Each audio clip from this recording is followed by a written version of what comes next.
Yun, so turo ko lang sa inyo guys kung paano nyo may update ang inyong Nintendo Switch na naka-custom firmware sa latest update which is 18.0. So kailangan natin gumamit guys ng smartphone tsaka etong OTG. So gagawin natin guys, i-update muna natin ang ating Nintendo Switch para makita rin natin kung ano ba mangyayari if ever ma-update mo siya. Okay, so habang nag-update siya guys, kailangan nyo i-download yung file. So download nyo tapos ito yung kanya magiging itsura guys.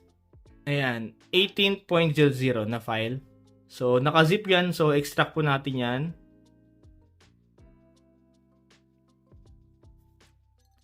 So, kapag na-update nyo na guys, check muna natin kung anong magiging mangyayari if ever kagaya nito in-update natin.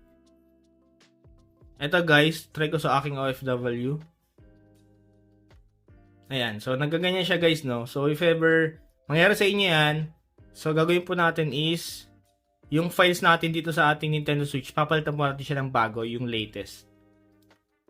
So, okay. Pag na-download nyo na guys, at na-extract nyo na ang file, ayan, ganyan po siya, mag-i-itsura niya. Ito po, yung naka-folder yan. 11 files po nasa loob yan. So, off muna natin guys yung ating Nintendo Switch. Tapos, yung pinaka-SD card dito is ilalabas natin, no? Ayan, yung ating memory card, alisin natin.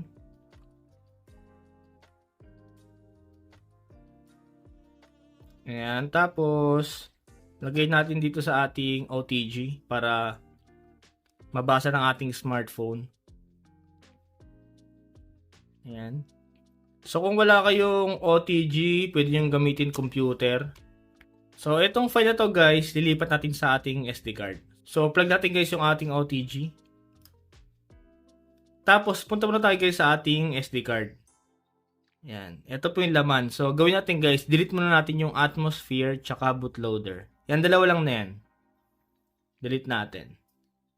So, pag delete nyo na guys, punta po kayo sa sa file natin, no? Yung pina-download ko sa inyo kanina, ito po, yung 18.00 working. So, lahat po yan, copy-paste natin.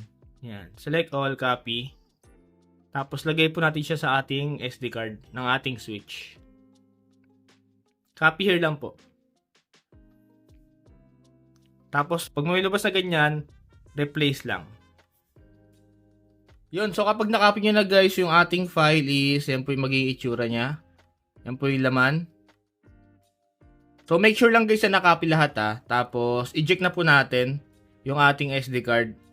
Yan, unmount natin. Tapos, yung pinaka SD card natin, ibabalik na po natin siya sa ating Nintendo Switch. Okay, ito yung ating SD card. Tapos, lagay lang po ulit natin sa Nintendo Switch natin. Check natin guys kung okay yung kanyang CFW at yung kanyang OFW. So, boot na po tayo.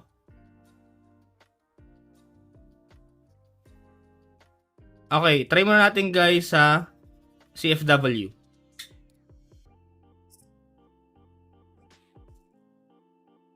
Okay, so nakapag-boot naman tayo guys sa ating CFW.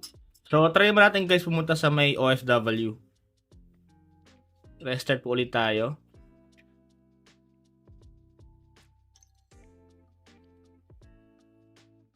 Click po natin yung launch.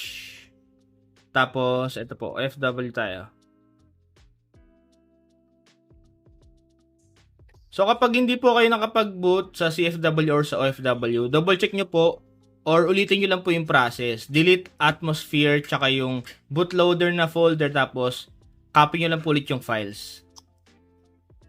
So okay guys, nakapag-boot naman tayo sa ating OFW din. So okay naman yung ating update no sa ating CFW. So kung mag-update kayo guys, nandiyan po yung link sa my description. Download nyo na lang po at maraming salamat sa panonood. Happy gaming!